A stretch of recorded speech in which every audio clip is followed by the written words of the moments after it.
Izin dok.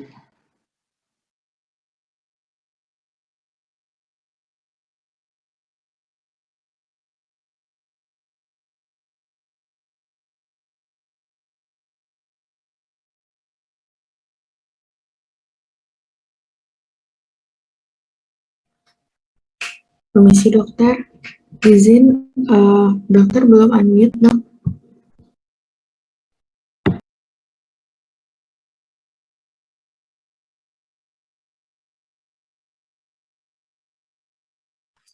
Ini dari awal ya? Iya dok. Dari awal? Iya dok. Oh Izin sorry. Ya ampun. Ya saya ulang lagi. Ini sudah dengar belum ya? Sudah terdengar dokter. Ya saya ulang lagi jadinya nih Dik.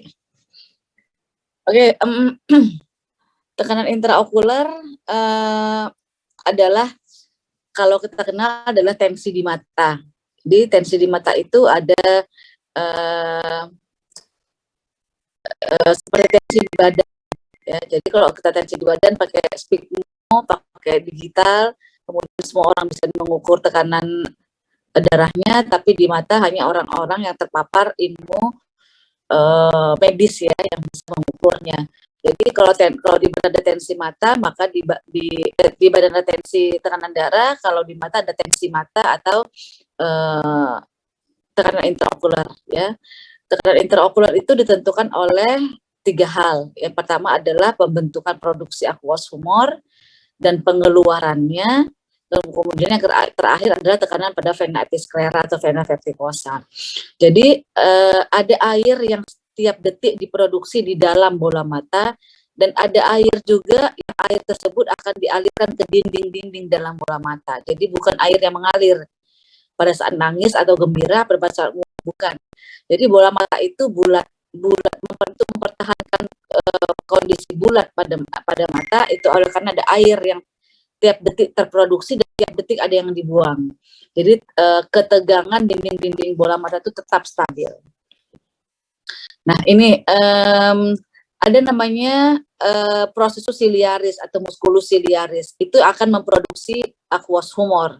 Jadi air di dalam bola mata yang untuk mengukur tekanan intraokular namanya aqueous humor. Aqueous humor diproduksi kemudian dibuang di trabecular meshwork. Trabecular meshwork ini adalah pori-pori yang ada di belakang atau di bawah kornea yang dia tempat mengeluarnya aqueous humor kemudian membasahi dinding dalam bola mata. Jadi dia tuh nggak ngalir ya, aqueous humor ini jika tidak ada kebocoran air mata dia tidak mengalir ke dalam keluar bola mata. Jadi dia diproduksi, diputar di dalam bola mata. Nah, kapan dia meningkat, kapan dia menurun jika terjadi gangguan pada produksi dan pada pembuangan aqueous humor itu sendiri. Tensi normal di badan tekanan darah 120/80, tapi tekanan intraokular atau tekanan bola mata itu 10/21, 10 sampai dengan 21 mm Hg. Jadi jika meningkat maka terjadi pengerasan atau ketegangan dari dinding bola mata, dan jika menurun maka bola mata akan lembek, akan mengecil ya, akan sedikit hipoton. 30 sampai dengan 50% pasien glaukoma itu dikatakan malah kurang dari 22. Jadi kalau kita bicara glaukoma bukan untuk membicarakan tingginya tekanan intraokular. Kalau dulu tensi mata tinggi harus glaukoma. Tensi mata normal bukan glaukoma. Sekarang terminologi glaukoma dalam 1 dekade ini diubah. Glaukoma itu adalah telah terjadinya optik neuropati akibat salah satunya adalah peningkatan tekanan intraokular. Jadi glaukoma itu bisa pada normotension. Jadi dikenal dengan normotension glaukoma. Di tensi matanya diukur TIO normal, tetapi begitu dilihat optik neuropati ada kerusakan. Kerusakan ke arah glaukoma. Jadi tensi normal pun, tekanan intraokular normal pun, kalau sudah terjadi gangguan pada optik neuropati yang khas untuk glaukoma, maka dia glaukoma. Kebalikannya, tensi matanya tinggi tapi tidak ada optik neuropati, maka namanya bukan glaukoma tetapi hipertensi okuli. Nah, dikatakan perempuan cenderung fluktuatif, artinya tekanan intraokularnya gampang naik, gampang turun, bukan karena gampang emosi, tetapi ada faktor hormonal yang terlibat. Jadi dia pada saat dia mau datang bulan, mau menstruasi, berubah hormonnya, berubah tekanan intraokularnya, tapi fluktuatifnya bukanlah menjadi dari 10 menjadi 20, menjadi 15, jadi 22, enggak. Paling hanya sekitar poin koma desimalnya saja yang berubah ya. Jadi bukan mengakibatkan tekanan intraokular itu cenderung meningkat pada wanita oleh karena hormonal, enggak. Meningkatnya itu hanya poin 0, sekian saja, tidak mengubah angka depannya. Faktor-faktor yang mempengaruhi tekanan intraokular ada usia yang meningkat, maka akan meningkatkan resiko untuk TIO yang meningkat, jenis kelamin, variasi diurnal, ras, genetik. Jadi dikatakan ada genetik faktor yang memang orang-orang tertentu secara keturunan TIO-nya memang meningkat. Pada ras-ras tertentu misalnya, orang dengan gangguan refraksi, misalnya miop atau kacamatanya tebal, spheris minus 6, spheris minus 5, itu cenderung untuk terjadi peningkatan tekanan intraokular. Nah, bagaimana cara mengukur tekanan intraokular? Tekanan intraokular diukur dengan menggunakan alat namanya tonometri. Tonometri ini pun ada dua, ada yang kontak, ada yang non kontak. Ada yang kena langsung ke mata, cara mengukurnya nempel di kornea, ada yang nggak nempel, hembusan angin. Ya, jadi itu adalah cara-cara untuk mengukur tekanan intraokular. Dan kalau yang menempel biasanya menggunakan anestesi oleh karena rasa sakit pada saat benda itu nempel di kornea. Pada yang non kontak itu tidak menggunakan anestesi karena dia hanya seperti hembusan angin. Nah, terjadi bagaimana apa saja kondisi yang dapat meningkatkan tekanan intraokular, hal-hal apa misalnya? Pertama, jika ada glaukoma yang akibat tekanan intraokular yang meningkat, atau ada peradangan di iris, namanya iritis, ada retinal detachment, saraf matanya lepas, dan lain-lain.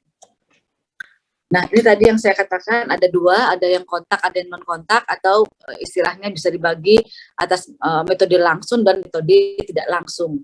Metode langsung itu menggunakan kanul, kontak ke mata, ada yang non kontak. Ini adalah metode kontak, namanya indensitometer. Kalau kalian yang sudah pernah berobat ke polimata, kemudian mengukur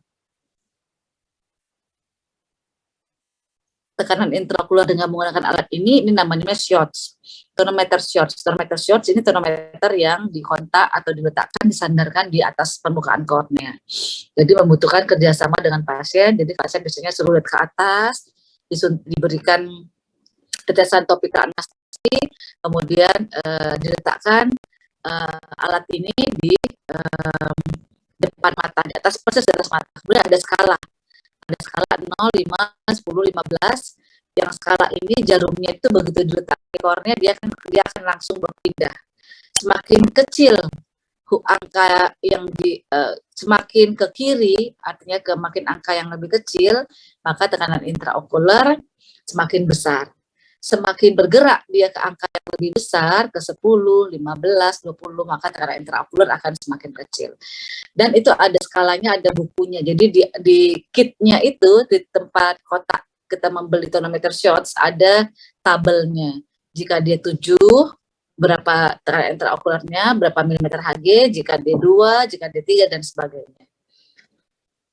Nah, ini adalah caranya ya. Jadi pasien dalam keadaan berbaring, kemudian diberikan topikal anestesi, antokain yang tersedia biasa di poli, kemudian pasien diinstruksikan lihat ke atas dan jangan bergerak, matanya jangan noleh ke kiri kanan, fokus ke atas. Biasanya untuk membuat fokus, mata kirinya dibuka, ini mata kanan ya, mata kirinya dibuka, dan mata kirinya melihat satu benda di atas. Jadi kalau mata kiri tidak bergerak, mata kanan tidak akan bergerak. Kemudian disandarkan tonometer shots-nya, kemudian diukur dan dilihat pergerakan skala pada jarum pada skala yang ditunjukkan. Nah, ini tonometer kontak yang kedua, namanya aplanasi. Dia pada keadaan duduk ya, pada keadaan duduk tadi berbaring, supine, berbaring terentang, ini sekarang duduk. Berhadapan dengan pemeriksa, kemudian diletakkan alat seperti kita memeriksa anterior bola mata, kemudian ada alat aplanasi yang ditempelkan di depan kornea juga, dan si pemeriksa melihat di di lensa yang ada di depan. Jadi melihat sampai dengan garis-garis yang diletakkan itu terhubung. Jadi hanya bisa dilihat oleh pemeriksa, tidak bisa dilihat oleh pasien. Nah, kemudian aplanasi torometer itu ada beberapa macam. Ini contohnya ada 5 ya. Goldman aplanation torometer, Perkins torometer, pneumatic torometer, ini adalah jenis-jenis aplanasi torometer yang biasa digunakan. Kemudian ada metode non kontak. Metode non kontak ini tidak menyentuh sama sekali instrumennya atau toolsnya ke mata. Jadi ada berbagai macam cara. Nah, seperti ini yang mungkin kalian pernah periksa mungkin di eye center, dahi diletakkan di tempat sandaran dahi, kemudian si pemeriksa menginstruksikan ada lensa yang pemeriksa yang pasiennya harus melihat fokus ke depan. Jadi ada gambar biasanya, ada gambar bola, ada gambar bunga yang dia lihat di depan matanya. Kemudian untuk memfiksir matanya tidak bergerak, fokus kepada benda yang ada di monitor.